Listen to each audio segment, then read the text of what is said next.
وسيدتنا زينب وسيدنا حسن وسيدنا حسين وعلى آله وصحبه وبارك وسلم.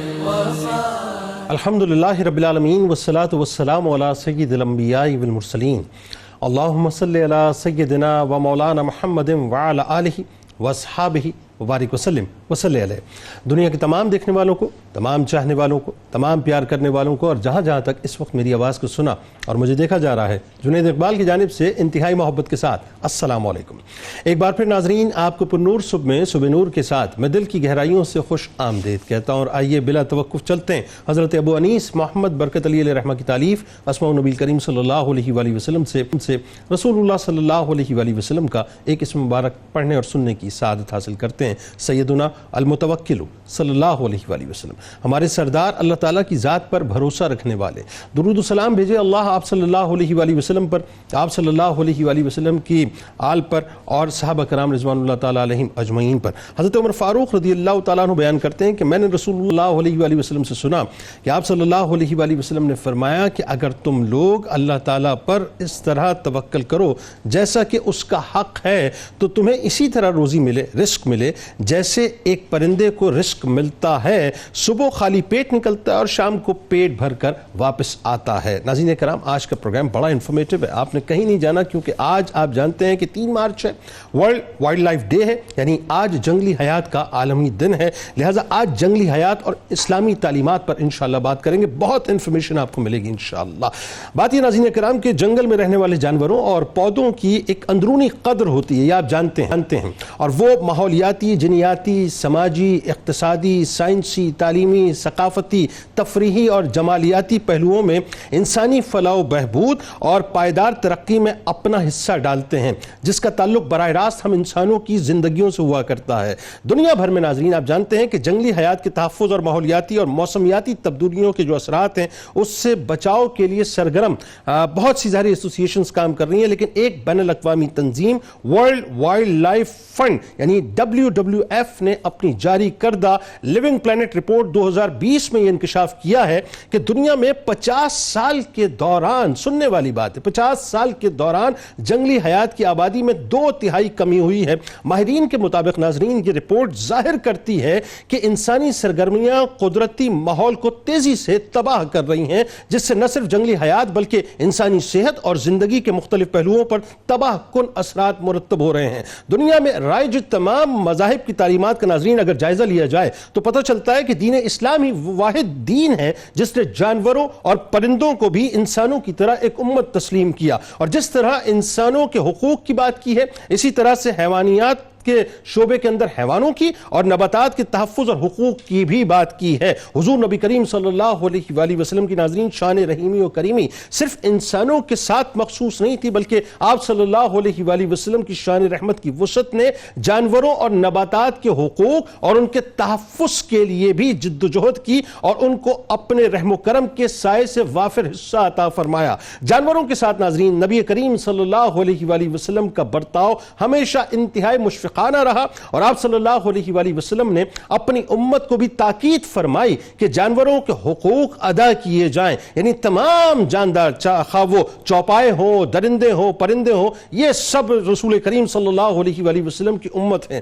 نبی کریم صلی اللہ علیہ وآلہ وسلم نے بعض جانوروں کے صفات حمیدہ اور ان کے مانوی خوبیوں کے حامل ہونے کی وجہ سے ان کے ساتھ احسان کا سلوک کرنے کا حکم فرمایا ہے. یعنی گھوڑوں کے تعلق سے سرکار علیہ السلام نے فرمایا کہ گھوڑے کے ساتھ روز قیامت تک خیر وابستہ ہے. ایک روایت میں اور آتا ہے ناظرین کہ اونٹ اپنے مالک کے لیے عزت کا باعث ہوتا ہے اور بکری میں خیر و برکت ہے. ایک حدیث میں سرکار مدینہ صلی اللہ علیہ وآلہ وسلم نے فرمایا کہ مرغ کو گالی نہ دو چونکہ وہ نماز کے لیے تمہیں جگاتا ہے. اہل عرب ناظرین ان کا طریق یہ تھا کہ چوپایوں کے چہروں پر داغ لگاتے تھے اور بسا اوقات چہروں پر مار بھی دیا کرتے تھے. اللہ کے رسول صلی اللہ علیہ وآلہ وسلم نے اس سنگ دلی کو دیکھا تو سختی سے روکا. ایون آپ صلی اللہ علیہ علیہ وآلہ وسلم نے ذبح کیے جانے والے جانوروں کے ساتھ بھی حسن سلوک کی تاکید فرمائی ہے۔ ایک دفعہ نبی کریم صلی اللہ علیہ وآلہ وسلم صحابہ کے ساتھ کسی سفر پر پڑاؤ ڈالتے ہیں۔ اب بڑی کمال روایت ہے ناظرین، ذرا توجہ سے سنیے کہ جنگلی حیات میں تو ظاہر درندے بھی آتے ہیں، جانور بھی آتے ہیں، لیکن میرے سرکار کتنے رحیم ہیں، ذرا توجہ کیجئے کہ آپ ضرورت سے کہیں تشریف لے جاتے ہیں،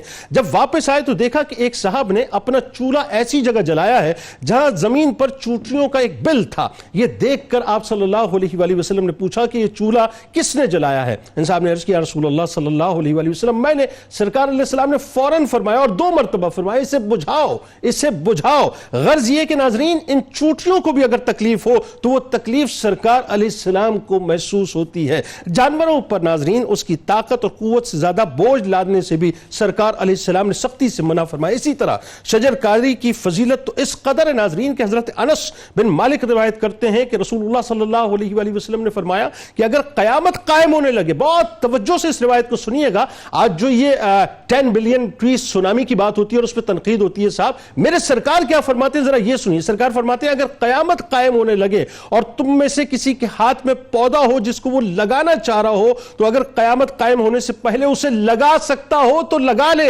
یعنی اندازہ کیجئے کہ درخت لگانا اس قدر اہم ہے کہ کر گزرنے والے کاموں میں سے ہے کہ اگر قیامت بھی قائم ہونے لگے اور کسی کے ہاتھ میں پودا موجود ہو اور قیامت قائم ہو رہی ہو تو وہ پودے کو لگا دے۔ پھر ناظرین جنگوں کے دوران سرکار علیہ السلام نے صحابہ کرام رضوان اللہ تعالیٰ علیہ مجمعین کو درخت کاٹنے سے منع فرمایا، فصلیں جلانے سے، تباہ کرنے سے، جانوروں کو بلا ضرورت ہلاک کرنے سے، ذبح کرنے سے مکمل طور پہ منع فرمایا۔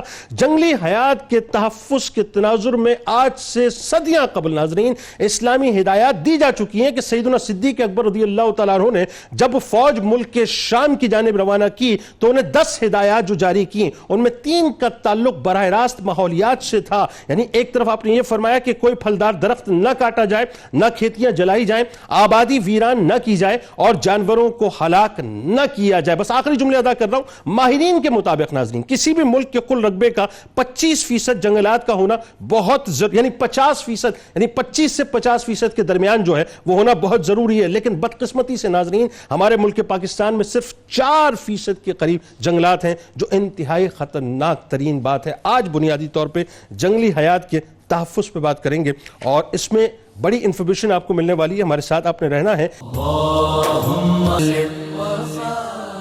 مفتی صاحب آپ سے بات کا آغاز کرتے ہیں اور سب سے پہلے ظاہر ہے یہ ایک بڑا اہم ترین معاملہ ہے جس کو میرے خیال ہے شاید ہم بڑا نیگلیکٹ کرتے ہیں اور اس پہ توجہ بھی اس طرح سے ہم نہیں کرتے۔ پہلے تو یہ بتائیے کہ جنگلی حیات بالخصوص اگر ہم جانوروں کے تحفظ کی بات کریں، ان کے حقوق کی بات کریں، تو یہ تو 1450 برس پہلے قرآن و حدیث نے ایک پورا کنڈکٹ ہمیں دے دیا ہے۔ آغاز کیجئے۔ بسم اللہ الرحمن الرحیم۔ بہت شکریہ جنید بھائی۔ دیکھیں اللہ تبارک و تعالیٰ نے انسان کو پیدا کیا اور انسان کی فلاح کے لیے ان تمام چیزوں کو پیدا کیا۔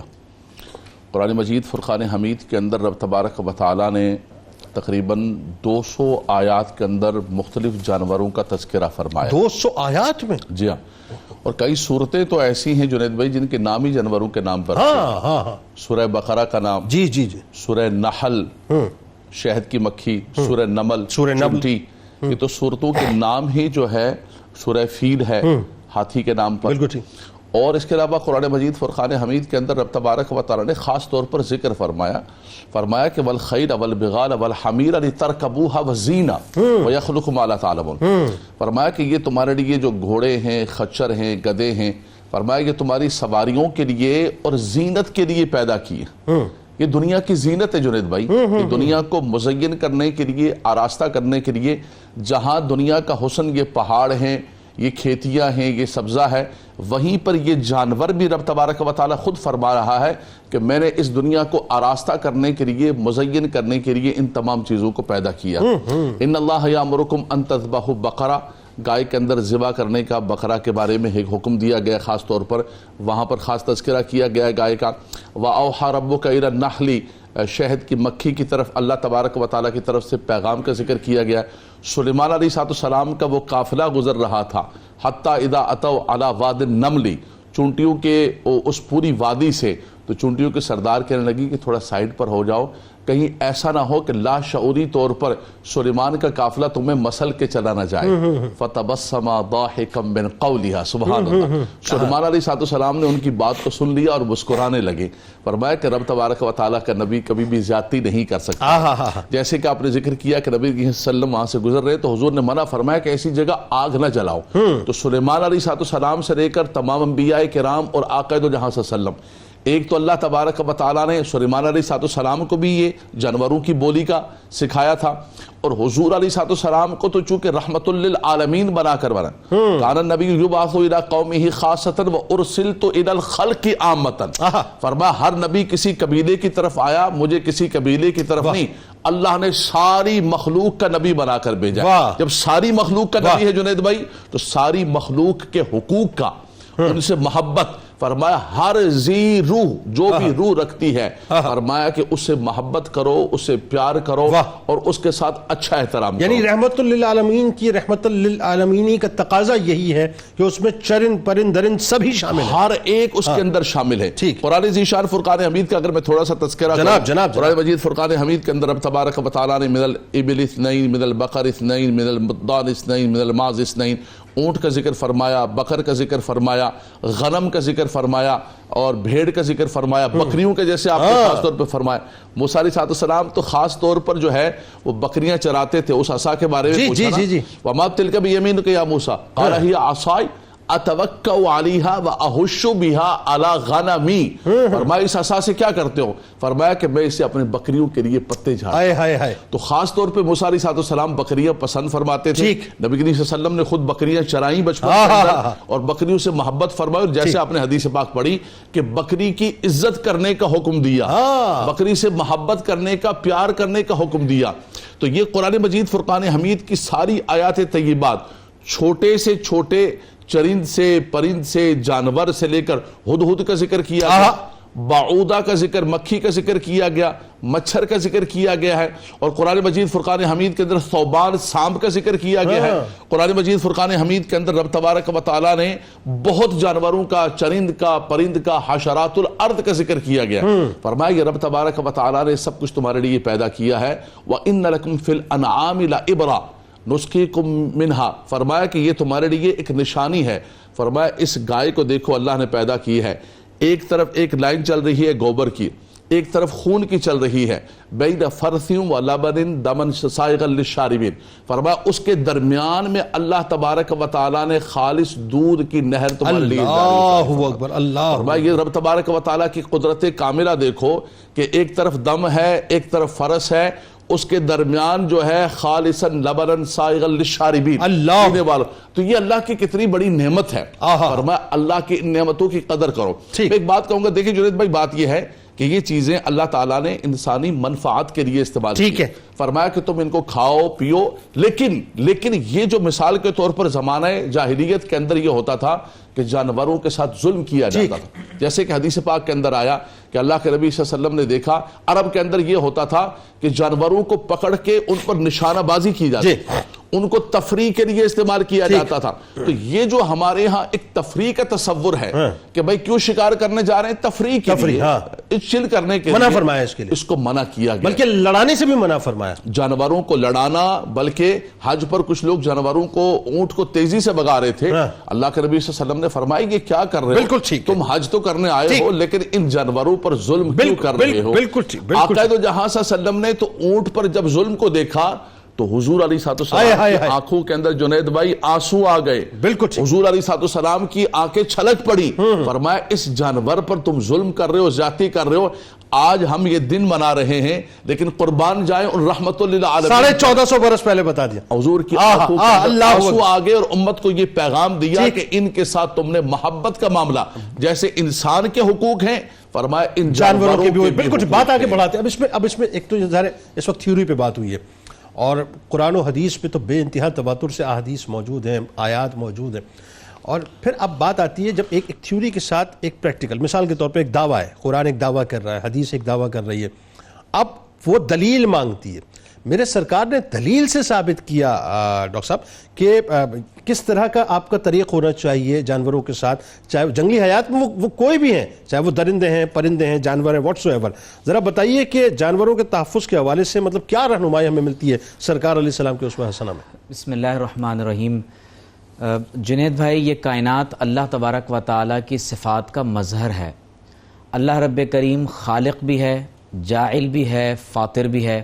یعنی اس نے اشیاء کو عدم سے وجود بھی بخشا ہے، اس نے انہیں تخلیق بھی کیا ہے، پھر ان تمام تر اشیاء کو استعمال کیسے کرنا ہے پروردگار عالم نے اس کا طریقہ بھی بتایا ہے. ٹھیک.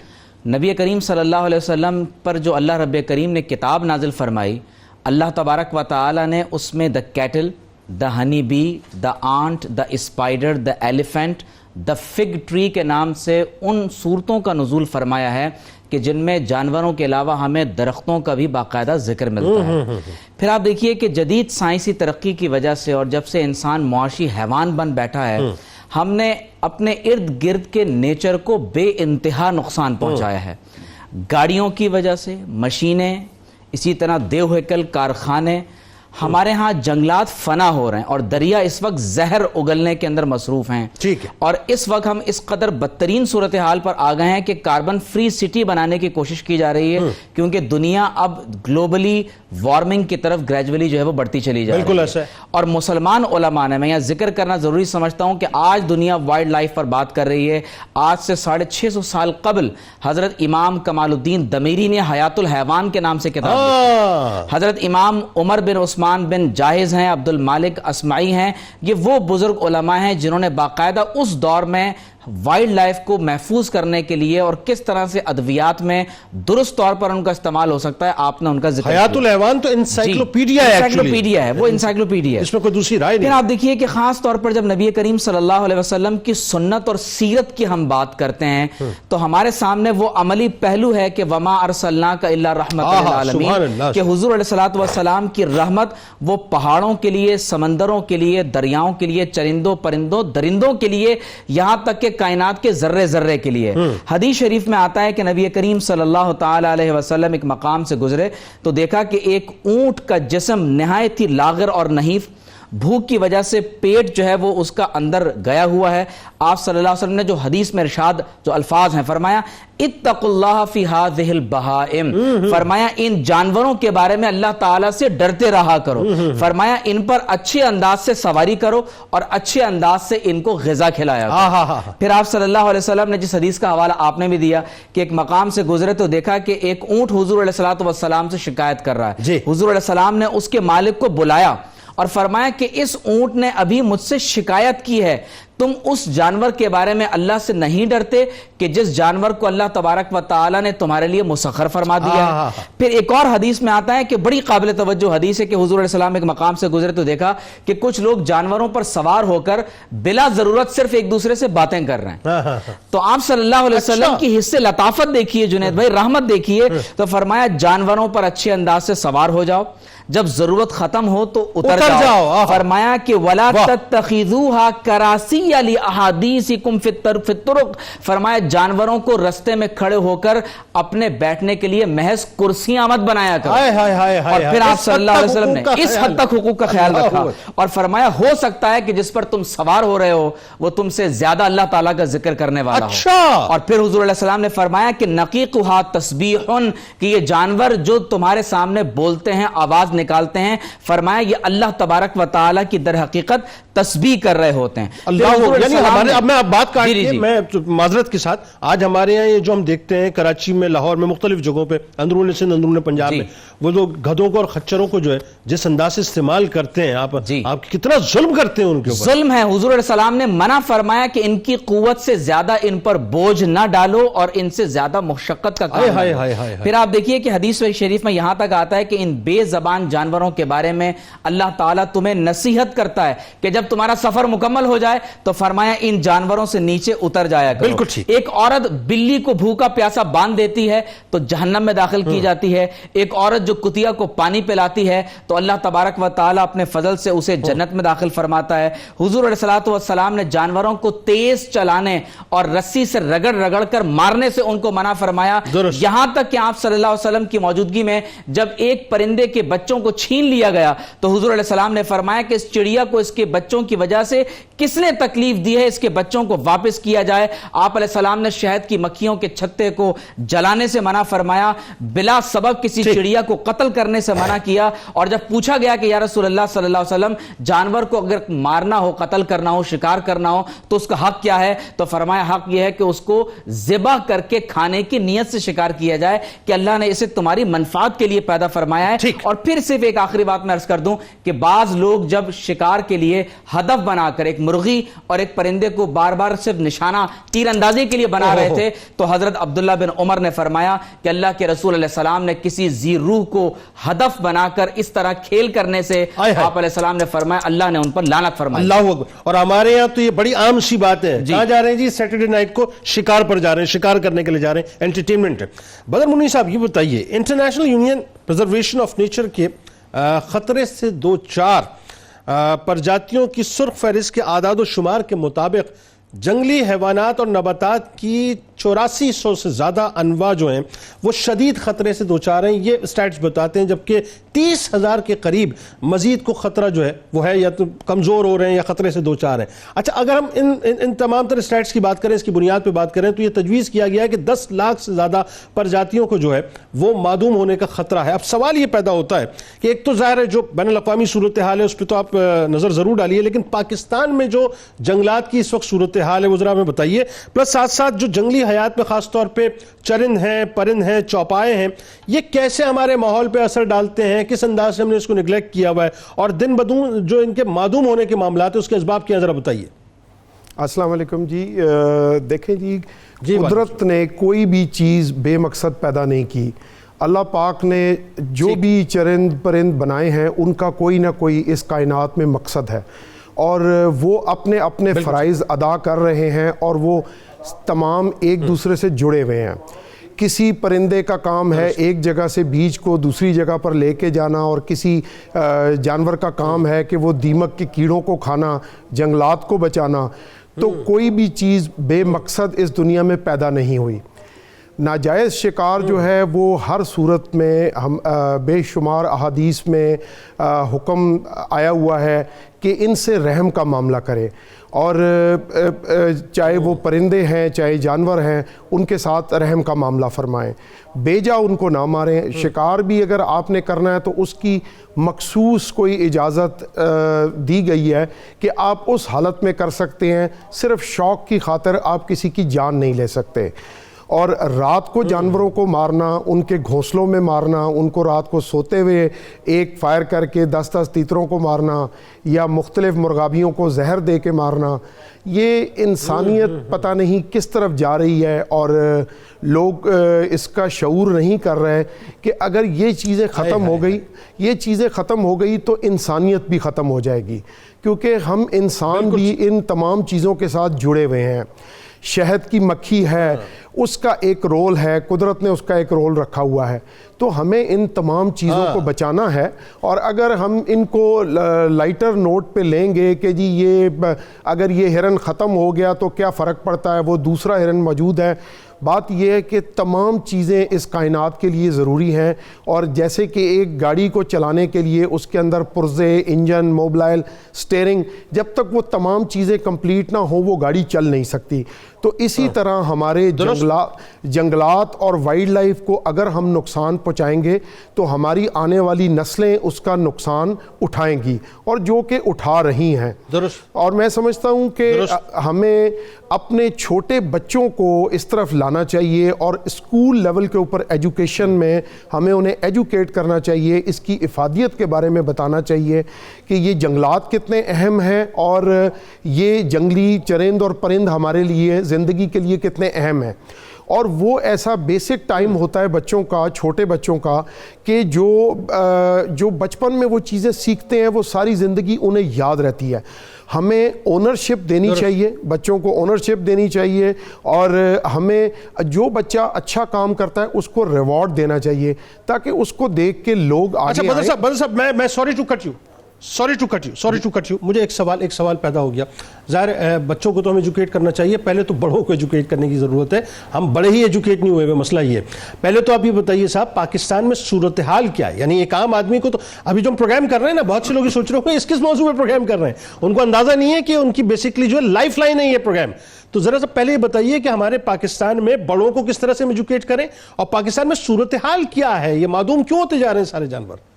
دیکھیں جی، پاکستان میں صورتحال تو کافی خراب ہے، جو اس کو ایڈمٹ کرنا چاہیے کہ ہم جنگلات میں بہت پیچھے ہیں. جیسے کہ آپ ذکر کر رہے تھے کہ منیمم گرین کور جو ہے وہ 25% ہونا چاہیے، 25 سے 50 تک ہو سکتا ہے، لیکن ہم 4% پہ ہیں. پچھلے 5 سالوں میں کافی کم، بلکہ 3 سالوں میں خاص کر کے بہت زیادہ کام ہوا ہے پلانٹیشن کے اوپر، اور میں سمجھتا ہوں کہ اس کا فائدہ آگے جا کے ہمیں بہت ہوگا. کیونکہ جب جنگل آپ دیکھیں، جیسے ہم گھر میں رہتے ہیں تو ہمیں چھت چاہیے. جب کسی جانور کی چھت ہی نہیں ہے تو وہ کیسے سروائیو کرے گا، وہ کتنے دن زندہ رہے گا؟ تو درخت ان کی خوراک بھی ہے، ان کی میڈیسن بھی ہے، ان کا گھر بھی ہے. تو ہم نے ان کے گھروں کو بچانا ہے، سب سے پہلے ان کے گھروں کو بچانا ہے، اور ان اسپیشیز کو بھی بچانا ہے، کیونکہ ان اسپیشیز کے ساتھ ہی ہم سارے جڑے ہوئے ہیں. اور ہم اپنے پانیوں کو پولوٹیڈ کر رہے ہیں، زہر آلودہ کر رہے ہیں. کل کو آنے والی نسلیں جو ہیں وہ ہمیں کیا کہیں گی کہ یہ جو لوگ چلے گئے یہ ہمارے لیے کیا کر کے گئے ہیں. تو ہمیں سخت محنت کی ضرورت ہے، سخت کوشش کی ضرورت ہے کہ ہم ان چیزوں پہ ایڈریس کریں. اور پچھلے چند سالوں میں اس ٹاپک کو بہت ہی اہم لیا گیا ہے، اور پلانٹیشن اور وائلڈ لائف پر حکومت کی خصوصی توجہ ہے، اور جس کا نتیجہ میں سمجھتا ہوں کہ فوری طور پہ نہیں آئے گا، لیکن آپ دیکھیں گے کہ آنے والے 5-6 سال کے بعد آپ کو ان کاموں کی جو افادیت ہے وہ نظر آنی شروع ہو جائے گی. اس کے علاوہ یہ جو ہم بلڈنگز بنا رہے ہیں اور سوسائٹیز بنا رہے ہیں اور اپنے زرعی رقبوں کو تباہ کرتے جا رہے ہیں، ہمیں آنے والے سالوں میں فوڈ سیکیورٹی کا بھی بہت ایشو آئے گا، اور وائلڈ لائف کا ڈیزاسٹر بھی ہو رہا ہے، کیونکہ ہم بلڈنگز نہیں بنا رہے ہیں، ہم پھیلتے جا رہے ہیں سائیڈ وائز. ہمیں اوپر کی طرف 20-30 منزلہ جیسے دنیا میں ہوا ہے کہ چھوٹی چھوٹی بستیاں آباد کرنی چاہیے اور بڑی بلڈنگز بنانی چاہیے، نہ کہ اپنی ایگریکلچر لینڈ کو تباہ کرنا چاہیے، اپنے ہیبیٹاٹ کو ختم کریں، اپنے پانی کو پولوٹیڈ کر رہے ہیں، ہم اپنی وائلڈ لائف کو ختم کر رہے ہیں. تو ہمیں سخت سے سخت اقدامات اس پہ کرنے چاہیے. اس میں خاص طور پہ سرکار مدینہ صلی اللہ علیہ وآلہ وسلم کی جب ہم اسوہ حسنہ کی بات کرتے ہیں تو اس کی روشنی میں درختوں کے حوالے سے، ان کے تحفظ کے حوالے سے، ان کے حقوق کے حوالے سے اتنی تواتر کے ساتھ ہمیں ہدایات ملتی ہیں. اور پھر آپ دیکھیے کہ سرکار علیہ السلام کے غلاموں نے بھی اسی انداز سے اس کنڈکٹ کو ٹو کیا. یعنی امن اب ایک بات، ایک جملہ جیسا کہ آپ نے فرمایا، میں چاہتا ہوں اس کو بھی ذرا سے لبریٹ کریں ہم، کہ اس وقت تو ظاہر صحرائی علاقے تھے، وہاں نہ صنعتی علاقے بھی نہیں تھے، اس انداز سے صنعت نہیں تھی، انڈسٹریلائزیشن اس طرح سے نہیں تھی. لیکن آج آپ دیکھیے سرکار کی نگاہ کرم کیسی تھی آج کے دور میں کہ انڈسٹریز بھی بڑھیں گی، سوسائٹیز بھی بڑھیں گی. آج جس حد تک ضرورت اس کی تھی سرکار نے اس وقت فرما دیا تھا کہ درختوں کو اگاؤ، اس کو کاٹو مت. جی جنید بھائی، شجر کاری سنت رسول صلی اللہ علیہ وسلم ہے، اور حالت جنگ میں بھی آپ صلی اللہ علیہ وسلم نے درختوں کو کاٹنے سے منع کیا ہے. قرآن مجید میں ایک جگہ اللہ رب کریم نے اسی بات کی مذمت میں ارشاد فرمایا ہے کہ وَإِذَا تَوَلَّى سَعَى فِي الْأَرْضِ لِيُفْسِدَ فِيهَا وَيُهْلِكَ الْحَرْثَ وَالنَّسْلَ وَاللَّهُ لَا يُحِبُّ الْفَسَادَ. اہل کفر کی ایک علامت یہ بھی بیان کی گئی ہے کہ وہ زمین میں فساد پیدا کرتے ہیں اور کھیتیوں کو ہلاک کرتے ہیں. نبی کریم صلی اللہ علیہ وسلم نے ارشاد فرمایا کہ مَا مِن مُسْلِمٍ يَزْرَعُ زَرْعًا أَوْ يَغْرِسُ غَرْسًا. فرمایا کوئی مسلمان کھیتی نہیں اگاتا اور پودا نہیں اگاتا مگر یہ کہ اس میں سے اگر پرندے یعنی کوئی چیز تناول کر لیں، انسان کھا لے یا کوئی جانور کھا لے، تو فرمایا کہ اِلَّا كَانَ لَهُ بِهِ صَدَقَةٌ، اللہ تعالیٰ اس عمل کو اس کے لیے صدقہ بنا دیتا ہے. یعنی اگر میں اس جملے کو اس طرح سے لوں کہ کوئی شخص اگر پودا اپنے گھر کے باہر لگاتا ہے، کوئی گملہ لگاتا ہے، اب اس نے دوسرے لفظوں میں وہ ماحول کو تو بہتر کیا اپنے لیے، لیکن اس نے ایک صدقہ جاریہ جو ہے وہ کر ہی دیا، جس کا ثواب اس کو ملتا ہی رہے گا. صدقہ جاریہ بھی ہے، اور اس سے کسی بھی قسم کا کوئی نفع کسی مخلوق کو پہنچتا ہے، پہنچے گا، کسی مخلوق کو پہنچتا پہنچے گا، ہے، وہ جانور ہے، پرندہ ہے، درندہ ہے یا انسان ہے، وہ صدقہ بنتا ہے۔ واہ واہ۔ پھر حضور علیہ السلام نے فرمایا، راوی حضرت ابو ایوب انصاری رضی اللہ تعالیٰ عنہ ہیں، کہ آپ صلی اللہ علیہ وسلم نے فرمایا کہ جب کوئی شخص کوئی درخت اگاتا ہے تو فرمایا اس میں سے جو کچھ بھی پھل نکلتا ہے اللہ تعالیٰ ان پھلوں کے بقدر اس بندے کو ثواب عطا فرماتا ہے، اگرچہ آپ تجارت کی نیت سے کر رہے ہیں، واہ واہ واہ، اگرچہ آپ تجارت کی نیت سے کر رہے ہیں، دوہرا نفع ہو گیا، مادی نفع بھی ہے، اخروی نفع بھی ہے۔ اور پھر حضرت ابو دردہ رضی اللہ تعالیٰ عنہ کے پاس ایک مرتبہ ایک شخص گزرا، آپ ایک درخت لگا رہے تھے، دمشق کا واقعہ ہے، تو اس نے پوچھا کہ اتفعلوا ھذا، آپ یہ درخت کیوں لگا رہے ہیں؟ بظاہر تو یہ دنیا داری کا کام ہے، اور ساتھ میں یہ بھی کہا کہ آپ تو رسول اللہ صلی اللہ علیہ وسلم کے صحابی ہیں، تو آپ رضی اللہ تعالیٰ عنہ نے فرمایا کہ جلدی مت کرو، میں نے خود رسول اللہ صلی اللہ علیہ وسلم کو فرماتے ہوئے سنا ہے کہ جس نے پودے کو اگایا اس میں سے کوئی آدمی کھائے، ولا خلق من خلق اللہ، اللہ کی مخلوق میں سے اگر کوئی اس کو کھاتا ہے تو فرمایا کہ وہ اس کے لیے صدقہ بن جاتا ہے۔ ایک اور حدیث شریف میں ہے کہ آپ صلی اللہ علیہ وسلم نے فرمایا کہ درختوں کو مت کاٹو، فرمایا کہ انہ عصمۃ للدواب فی الجدب، فرمایا کہ جب تمہارے ملکوں کے اندر بارش برسنا بند ہو جاتی ہے اور جب تمہارے ملکوں کے اندر فرمایا قحط پڑتا ہے، ایسے وقت میں یہ تمہارے جانوروں کے لیے عافیت اور پناہگاہ کا کام کرتا ہے۔ پھر ایک اور حدیث میں آتا ہے کہ آپ صلی اللہ علیہ وسلم نے فرمایا کہ جس نے بیری کے درخت کو بلا وجہ کاٹا، فرمایا اللہ تبارک و تعالی اس کے سر کو آگ میں ڈال دے گا، لیکن لفظ ہے اس کے سر کو آگ میں ڈال دے گا۔ اب آپ توجہ کیجئے کہ حضرت امام ابو داؤد سے پوچھا گیا کہ اس کا کیا معنی ہے کہ بیری کے درخت کو کاٹنا اور سر کا جو ہے وہ آگ میں داخل ہو جانا۔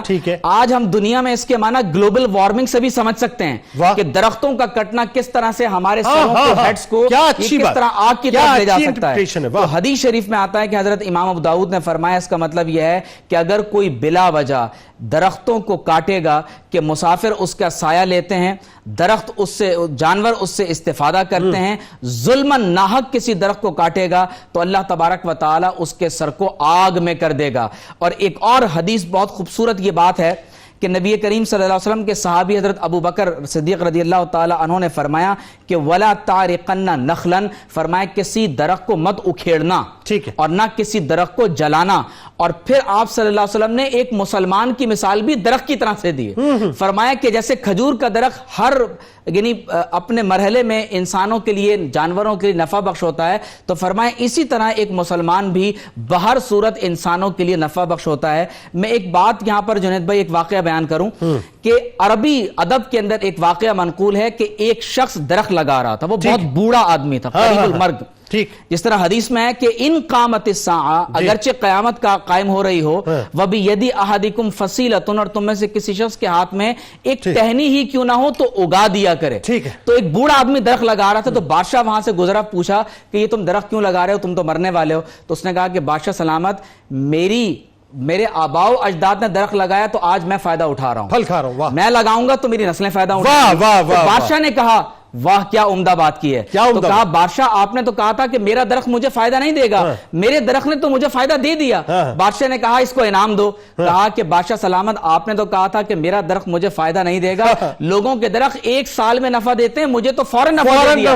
بادشاہ نے کہا پھر انعام دو، کہا کہ لوگوں کے درخت اس سال میں ایک دفعہ پھل دیتے ہیں، میرے پھل نے 2 دفعہ انعام دیا ہے، میرے درخت نے 2 مرتبہ یہاں سے چلے چلو ورنہ یہ شخص ہمارا خزانہ خالی کر دے گا۔ کیا کہنا ہے، کیا جب کرتے ہیں۔ دیکھیں آج ظاہر ایکو سسٹم پہ بہت بات ہوتی ہے کہ دنیا کا ایکو سسٹم جو ہے وہ تباہ ہو رہا ہے، اور اس کی وجوہات ظاہر ہے بہت سی ہیں، جو صنعتوں کی بھرمار ہے، جو ہمارے یہاں انسان کا جو لیونگ اسٹینڈرڈ بالکل تبدیل ہو گیا، پھر ظاہر ہے جو موسمیاتی جو تغیر ہے اس کا بھی ایک اثر ہے۔ جنگلی حیات کے تحفظ اور شجرکاری کی ضرورت اور اہمیت کے حوالے سے ہمیں یعنی ایک پاکستانی کی حیثیت سے کیا کرنا چاہیے، حکومت وقت کو کیا کرنا چاہیے، حکومت وقت کیا کر رہی ہے، ایک عام آدمی کا رول کیا ہونا چاہیے، ذرا یہ پلیز بتائیے۔ دیکھیں جی، بہت میں سمجھتا ہوں کہ یہ چند سالوں سے بہت تبدیلیاں آ چکی ہیں اور لوگوں میں کافی اویئرنیس آ گئی ہے، اور پہلے لوگ چیزوں کو چھپاتے تھے، اب ہمیں لوگ فون کر کے بتاتے ہیں کہ جی فلانی جگہ پر کوئی لکڑی کاٹ رہا ہے یا کوئی شکار کر رہا ہے۔ تو میں سمجھتا ہوں کہ یہ اویئرنیس جو آئی ہے یہ بہت ہی چند سالوں میں اویئرنیس بہت ڈیولپ ہوئی ہے، اور جنگلات جو ہیں وہ ہمیں زیادہ سے زیادہ اگانے چاہیے۔ جیسے کہ پہلے بھی میں نے ذکر کیا کہ ہم 4% پہ ہیں، ہمیں کم از کم اس کو 25% پہ لے جانا ہے، آنے والے سالوں میں منیمم اس کو ہم نے لے کے جانا ہے، تبھی جی ہم یہ کلائمیٹ چینج کے اثرات سے اور یہ جو موسمیاتی تبدیلیاں اور یہ جو پرابلمز آ رہے ہیں ان سے بچ پائیں گے، ان بیماریوں سے بچ پائیں گے اور اپنی وائلڈ لائف کو بچا سکیں گے۔ وائلڈ لائف کے لیے جنگلات ایسے ہی ہیں جیسے ان کے گھر ہیں، جیسے ہم اپنے گھر میں رہتے ہیں، ان کو بھی وہ گھر چاہیے اور ان کو خوراک بھی اسی سے انہوں نے حاصل کرنا ہے، انہوں نے سردی گرمی میں بھی ان سے بچنا ہے۔ اور اس کے بعد میں سمجھتا ہوں کہ جب نبی پاک صلی اللہ علیہ وسلم نے ہمیں بتا دیا کہ یہ صدقہ جاریہ ہے اور اس کے بعد ہمیں کسی طرف دیکھنے کی ضرورت ہی نہیں ہے، تو ہمیں ان کی احکامات پر عمل کرنا چاہیے، اور وہ بہترین احکامات ہیں۔ اگر ہم ان کے احکامات پر عمل کریں گے تو انشاءاللہ ہم دنیا اور آخرت میں کامیاب رہیں گے اور اپنی وائلڈ لائف کو بھی بچا لیں گے اور انسانیت کو بھی بچائیں گے۔ اچھا، آخر میں ذرا سا مجھے یہ بھی بتا دیجئے صاحب کہ وہ تمام مطلب ظاہر ہے چرند پرند درند جو کہ کسی وجہ سے معدوم ہوتے جا رہے ہیں، اس کے لیے کوئی خاص پالیسیز آپ کے ذہن میں ہے کہ اس پہ کوئی کام حکومت کر رہی ہے کہ ان کو جو نسلیں بالکل معدوم ہوتی جا رہی ہیں، جو بڑی نایاب سی ہیں، ان نایاب نسلوں کے حوالے سے ان کو محفوظ کرنے کے حوالے سے کوئی خاص کوئی میجرز لیے جا رہے ہیں؟ جی ایک چیز میں بتانا بڑا ضروری سمجھوں گا کہ یہاں پر پاکستان میں کمیونٹی پروٹیکشن کی وجہ سے وائلڈ لائف بڑی بچ رہی ہے۔ جیسے کہ ایک کانسیپٹ ہے کہ جی پاکستان میں وائلڈ لائف بہت بری طریقے سے متاثر ہو رہی ہے، ایسا نہیں ہے۔ کچھ اسپیشیز جو ہیں وہ فلرش کر رہی ہیں only because of the community protection, جیسے کہ گلگت بلتستان کا ماڈل ہے، مارخور ہے، ہمارا ہمالین آئیبیکس ہے، بلو شیپ ہے، پنجاب ہڑیال ہے۔ اسی طرح کمیونٹی بیسڈ آرگنائزیشنز بنائی گئی اور لوکل کمیونٹیز کو شامل کر کے ان کو انسینٹیو دے کے بتایا گیا کہ آپ اپنی وائلڈ لائف کو بچائیں۔ تو اگر آپ اپنی وائلڈ لائف کو بچائیں گے تو ہم آپ کو اس میں کچھ شیئر دیں گے اور آپ کے ایریے میں ڈیولپمنٹ ورک کریں گے۔ تو وہ ماڈل بہت کامیاب جا رہا ہے۔ Very good very good very good very good, بہت شکریہ بدر منیر صاحب، بہت شکریہ آپ تشریف لائے، بہت شکریہ آپ کا تشریف لائے۔ ناظرین کرام، آئیے آپ کو لیے چلتے ہیں کتاب الشفا کی جانب، نماز میں دل لگانے کا وظیفہ۔ بہت سے لوگوں کا دل نماز میں نہیں لگتا، آئیے آپ کو وظیفہ بتلاتے ہیں۔ 21 دن بلا ناغہ نماز عشاء کے بعد 21 بار یا اللہ یا غفور یا قادر پڑھ کر اپنے سینے پر پھونک مار کر ہاتھوں پر دم کر لیں اور جسم پر پھر پھیر لیں، انشاءاللہ نماز کی طرف رغبت ہو جائے گی۔ حضرت علی کرم اللہ وجہہ الکریم کا کمال قول مبارک ہے کہ اگر توکل سیکھنا ہے تو پرندوں سے سیکھو، جو شام کو لوٹتے ہیں تو ان کی چونچ میں کل کے لیے کوئی دانہ نہیں ہوتا۔